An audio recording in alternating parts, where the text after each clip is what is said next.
We're moving into the next segment for today, which is political insight. Sex ed in schools. At this point, we'll be going through some theory information based on findings from research, and afterwards, we'll be hearing from what other persons think, like parents and such. So just stay tuned. Try to make it quick so that we can get into the discussion. Definition: sex ed. Sexual education, also called sex ed, is the instruction of issues relating to human sexuality, including human sexual anatomy, sexual activity, sexual reproduction, safe sex and birth control, sexual health, reproductive health, emotional relations and responsibilities, age of consent, and reproduction. Cool? Changes and impact of teaching sex ed education in schools. So, teaching sex ed in schools has undergone significant changes over the years, resulting in various impacts on young adults. Comprehensive approach. Sex education has transitioned from an emphasis on abstinence only programs to a more comprehensive approach. This change has allowed young adults to receive accurate and age appropriate information about sexual health, contraception, sexually transmitted infections, STIs, consent, healthy relationship, and LGBTQ plus inclusivity. Funny By business. by providing comprehensive knowledge, sex education equips young adults with the tools to make informed decisions about their sexual health and well-being. B, we also have reducing STI rates and unintended pregnancies. So studies have shown that comprehensive sex education programs in schools can help reduce rates of STIs and unintended pregnancies. By providing knowledge about contraception methods, safe sex practices, young adults are better equipped to protect themselves and make responsible choices. C, addressing myths and misinformation.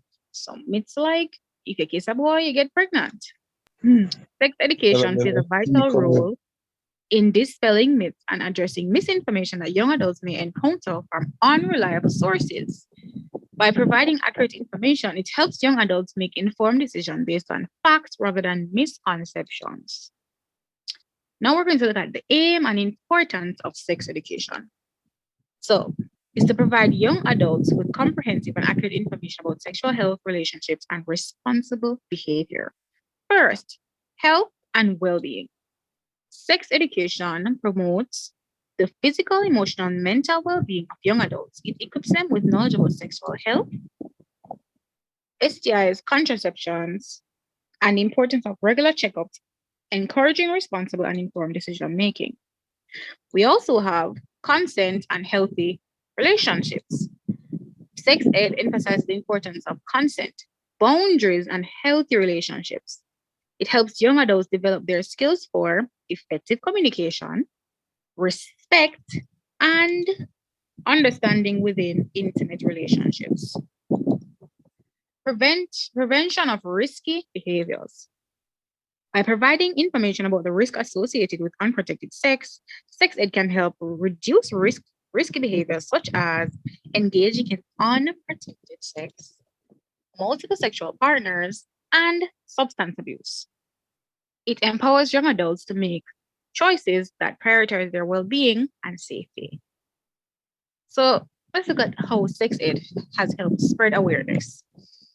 There are important aspects of comprehensive sex education aimed at providing young adults with the knowledge and skills necessary to make informed decisions regarding their sexual health and well being. Let's explore each of these areas. Predators. Sex ed programs often include discussions on identifying and protecting oneself from sexual predators. This includes education on recognizing signs of abusive relationships, understanding consent and boundaries, and learning strategies for personal safety. Two, safe sex and contraceptives. Sex ed in school emphasizes the importance of practicing safe sex and provides information about various contraceptive methods. Students are educated about condom use, birth control pills, inner uterine devices, IUDs, emergency contraception, and other forms of contraception. They learn about the effectiveness, proper use, and potential risk associated with each method. Number 3, teen pregnancy. Sex education addresses the risk and consequences of teen pregnancy. Students are educated about the physical, emotional, and social implications of becoming a parent at a young age. They learn about the importance of responsible sexual behavior and the available support systems and options such as abstinence, contraception, and family planning. Number 4, sexually transmitted disease or infections, STDs and STIs. Comprehensive sex ed programs provide information about common STDs and STIs, including their transmission, symptoms, prevention, and available treatments. Students learn about the importance of regular testing, the significance of open communication with sexual partners, and strategies to reduce the risk of infection. So, looking at the benefits of sex ed in schools. Access to accurate information. Sex ed provides young adults with accurate information from trusted sources, helping them make informed decisions about their sexual health and relationships. Reduce STI and pregnancy rates. So comprehensive sex ed programs have been shown to contribute to a reduction in STI rates and unintended pregnancies. Improve communication and consent.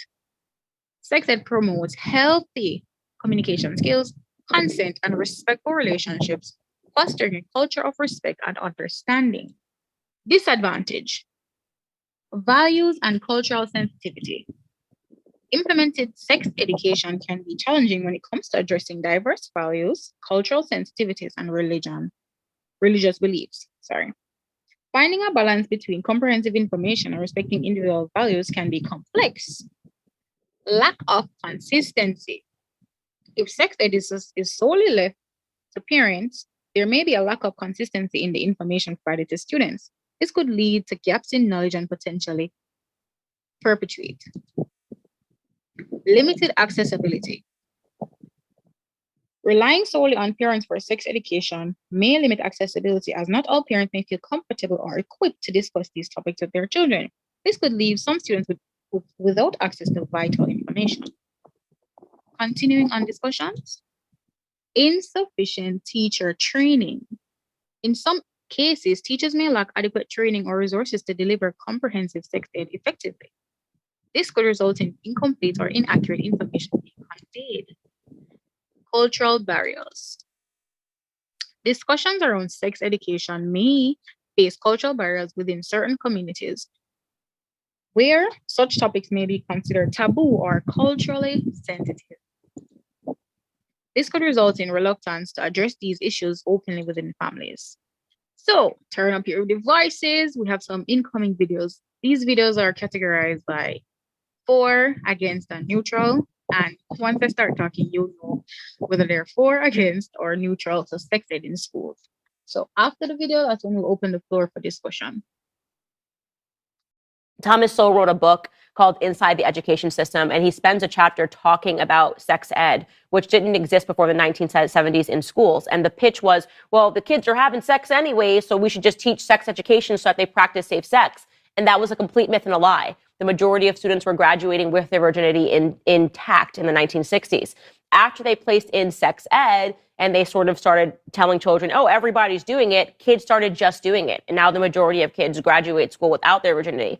The point and why a lot of these programs were funded by Planned Parenthood was to sexualize children. That's what they wanted kids to start having sex. There's money to be made. Kids are buying condoms. There's money to be made with the textbooks that they're giving to school. And so I believe that sex education should not be taught at school. And I think that especially now that they're part of sex education can be, hey, you also may not need your testicles anymore. Just get rid of them and you can be a woman. On oral sex, how to choke your partner safely, and 72 genders. This is what passes for relationships and sex education in British schools.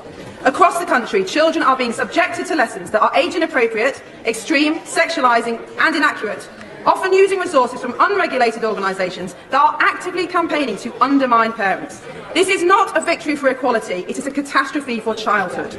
Will my right honourable friend honour his commitment to end inappropriate sex education by commissioning an independent inquiry into the nature and extent of this safeguarding scandal? Well, it looks like we have another book to talk about. This one's called Lawn Boy. And at this point, I think everyone should be checking their kids' books. Last week, I asked my children if I could check the books that they've picked up from the school. My son picked up this brand new book from the shelves in class, Lawn Boy. Not that it really matters in 4th grade. At a church youth group meeting out in the bushes, I touched Doug Goebel's and he touched mine. In fact, there was even some mouths involved. What if I told you I touched another guy's? What if I told you I sucked it? I was 10 years old, but it's true. I put Doug Goebel's in my mouth. I was in 4th grade. It was no big deal. He sucked mine too. And you know what? It wasn't terrible. A 10-year-old girl in Delaware picked up a sexual education book that is regularly banned by conservatives and used it to tell her mother that her father was sexually abusing her. This is the exact reason why people who advocate for banning books like It's Perfectly Normal and This Book is Gay, as well as advocating for abstinence-only education, are only harming their children. Giving kids the knowledge to identify sexual situations, the vocabulary to advocate for what they want, and the comfort to talk to trusted adults in their life about sex greatly reduces their risk of being sexually assaulted. For example, girls who do not receive comprehensive sexual education are twice as likely to be victims of sexual assault than girls who do. And the strange part to me is that if you grew up in a religious or otherwise conservative household like I did, then you must know this to be true from direct experience. I couldn't talk to my parents about anything related to sex because it had been taught to me as a shameful taboo my whole life. And so when I was around this girl's age and I was put in a very uncomfortable situation by my priest, I didn't tell a soul about it. To this day, I feel so incredibly lucky that I was able to get out of that situation all on my own. But there are thousands of children out there who have not been so fortunate. Which is why I find it bizarre that people who grew up in the same environment that I did think it's a good idea to force it upon a new generation of children. By restricting children's access to sexual education, they are the ones enabling groomers, which is why it feels so nasty when they throw that accusation at the people who are actually trying to help kids. Happy Sex Ed for All Month. PPGC believes that informed kids grow up to be empowered adults. Sex education gives people age-appropriate and medically accurate information to answer their questions about sex and relationships. But sadly, so many young people don't have access to sex education, or the programs that are in their school are shaming and inaccurate. We're lifting up resources for all ages. Elementary sex education includes conversations around consent, knowing your body parts, navigating difficult emotions, and supporting different family types. Sex education for middle schoolers is around healthy peer relationships, puberty, body image, and media literacy. At the high school level, sex education includes birth control, safer sex, communication skills, and supportive relationships. Wait, hold up. Aren't schools supposed to be teaching them about all of this? I wish we could count on this, but sadly, in Louisiana and in Texas, most schools are teaching abstinence-based sex education, or none at all. Parents think that their kids are getting this information at school, but restrictive legislators have made it so that parents are the ones who are expected to deliver this information. Information that they themselves never learned, so no one's receiving comprehensive sex ed. So, what can you do to get involved to support comprehensive sex education? 1. Create a safe space at home to have these conversations with young people and have them regularly. This talk shouldn't just be a one-time thing. It should be a lifestyle conversation. 2. Participate in our Starting Early program, where our health educators can help answer any questions you might have in supporting young people in sex ed. 3. Check out our wonderful comprehensive resource document, which shows all of the books you've seen in this video, as well as other websites and social media accounts to follow. 4. Get involved. Participate in local elections, especially around when they're voting on the school board. 5. Spread the word. This is a topic that is not talked about widely, and the stigma is a part of the problem. We do not expect that parents will be perfect sexuality educators. We just need parents who are willing to engage in these conversations with curiosity and commitment. Sex education is life skills. Do you still have any questions about what it takes to create a sex-positive home or a sex-positive library?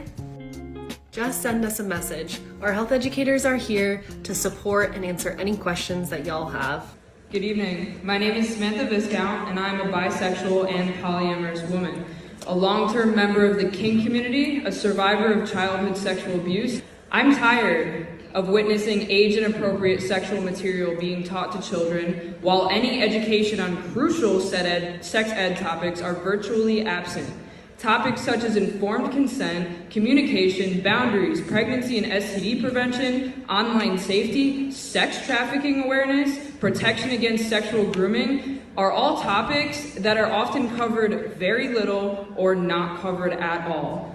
Why are we shoving age-inappropriate and wildly confusing LGBT and gender ideology content in our children's faces before even equipping them with the tools that they need to safely navigate the world of intimacy and relationships in their future?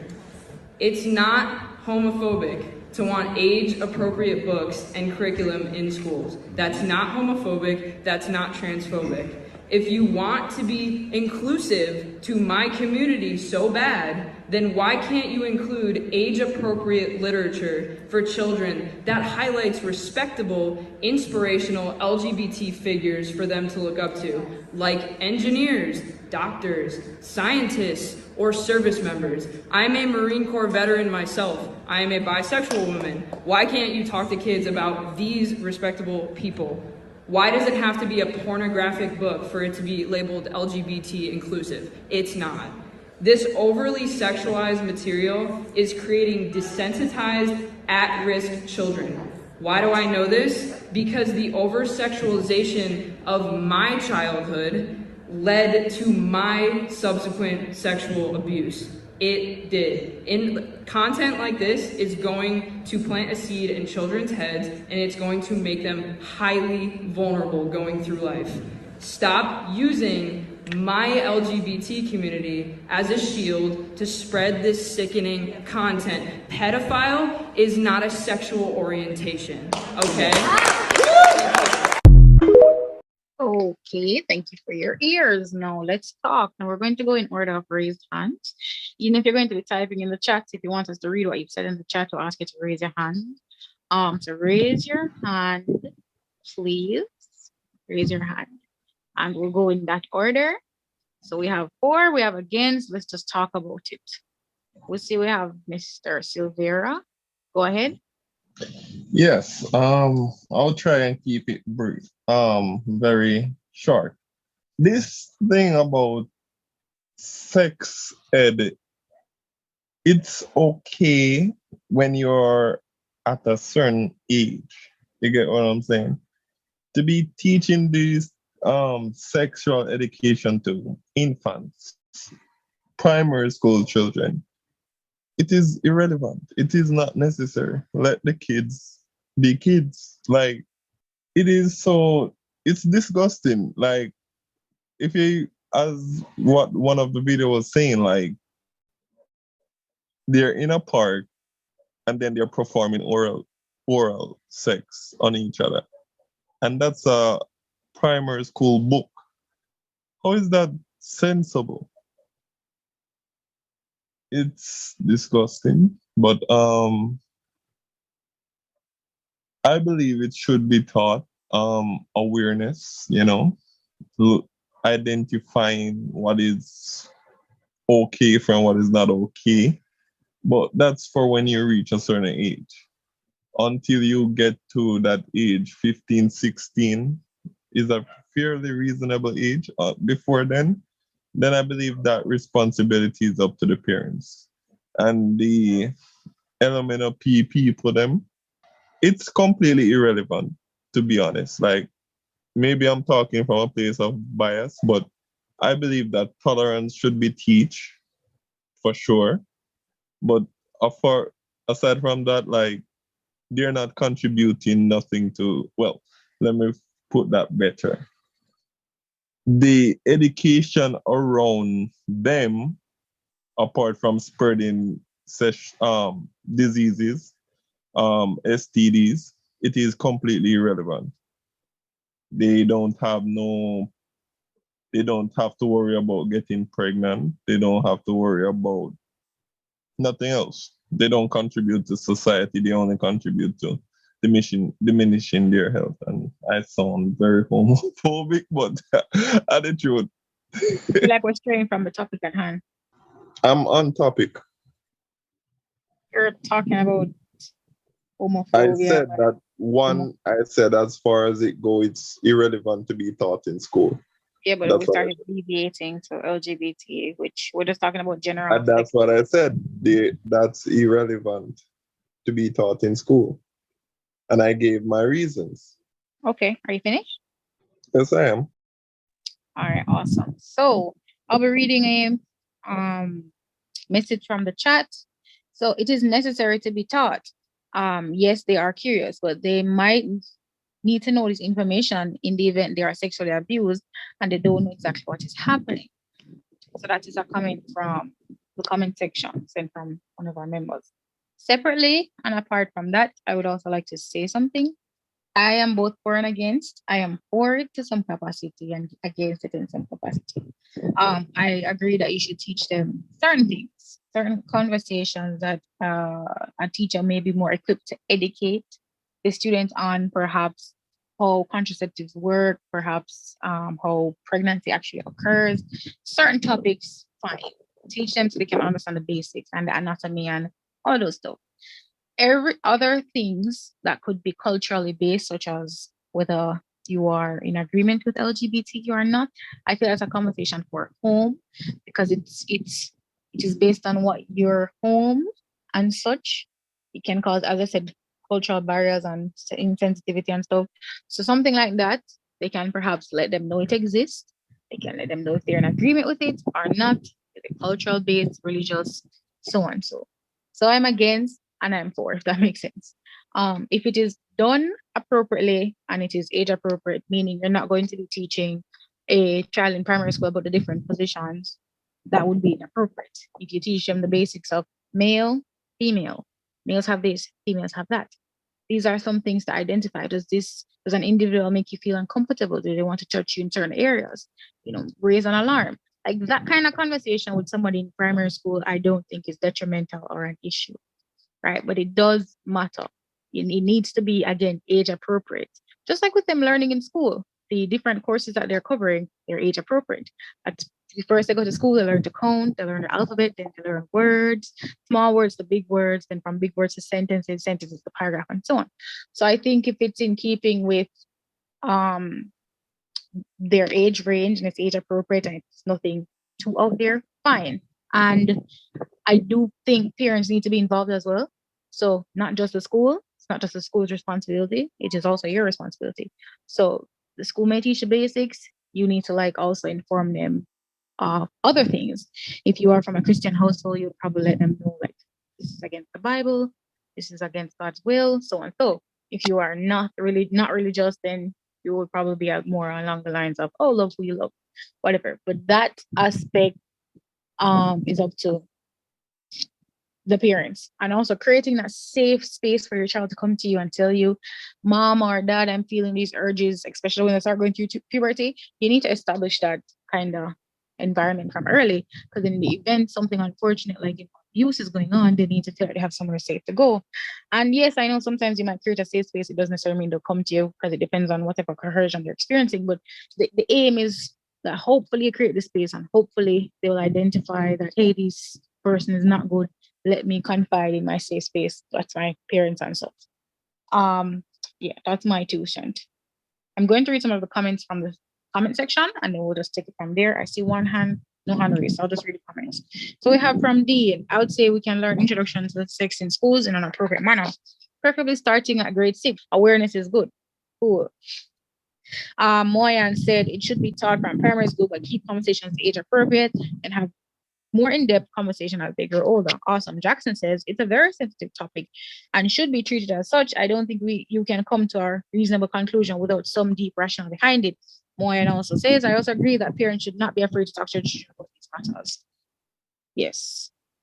So, do we have any other word, conversations, discussions on this topic before we move right along? Anything else? I'm going to take that as a no, and we're going to keep it moving. So thank you so far in the comment section and for speaking aloud and talking about this topic.